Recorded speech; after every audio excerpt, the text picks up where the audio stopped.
Hello hi friends. ஒவ்வொரு வேலைக்கும் மற்றவங்களை எதிர்பார்க்காம நாம்ளே முடிஞ்ச அளவுக்கு சின்ன சின்ன வேலைகளை வீட்டில் நாம்ளே செய்ய கற்றுக்கிட்டோமா நம்மளுக்கு ரொம்பவே யூஸ்ஃபுல்லாகும். அது என்னன்னு இந்த வீடியோவில் பார்க்கலாம் வாங்க. ஹாய் ஃப்ரெண்ட்ஸ், வாங்க எங்களோட குட்டி ஜிம்மை பார்க்கலாம். அதாவது எல்லோருமே வெளியே போய் எக்ஸசைஸ்லாம் பண்ணுவாங்க. நாங்கள் வெளியே போக தேவையில்லைங்க.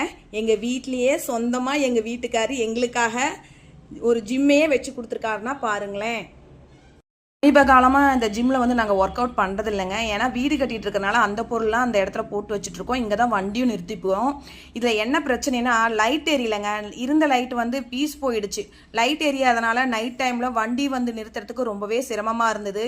இருட்டாகவே இருந்துச்சு. நம்மளுக்கும் கொஞ்சம் பயமாக இருந்தது. பூச்சி போட்டுலாம் நடமாடும் அப்படின்ட்டு கொஞ்சம் பயமாக இருந்தது. அதனால நானும் வீட்டில் சொல்லி பார்த்தேன். சரி அப்புறம் போட்டு தரேன்னு தள்ளி போட்டுகிட்டே இருந்தாங்க. இதுக்கு மேலே நம்ம மற்றவர்களை எதிர்பார்த்துட்டு இருந்தால் இந்த வேலை வந்து நடக்காதுன்னு சொல்லிட்டு இந்த வேலையை நாமளே செய்யலான்ட்டு இந்த வேலையில் நான் இறங்கிட்டேங்க. ஒவ்வொரு வேலையும் நம்ம வந்து மற்றவர்கள் செய்யும் போது பார்த்துக்கிட்டு கற்றுக்கிட்டோமா அது நமக்கு ரொம்பவே ஹெல்ப்ஃபுல்லாக இருக்கும்.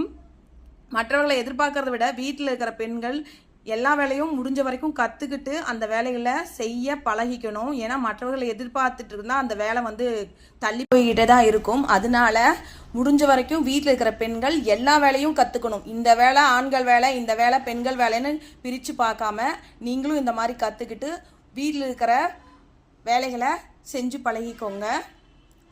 இப்போது லைட் எரிய வச்சாச்சு.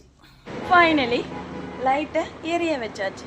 நீங்களும் இது போல் உங்கள் வீட்டில் சின்ன சின்ன வேலைகளுக்கு உங்கள் ஹஸ்பண்டையும் மற்றவங்களையும் எதிர்பார்க்காம நீங்களே முயற்சி பண்ணிங்கன்னா இது போல் வெற்றி கிடைக்கும். ஓகே, டாடா, பாய்.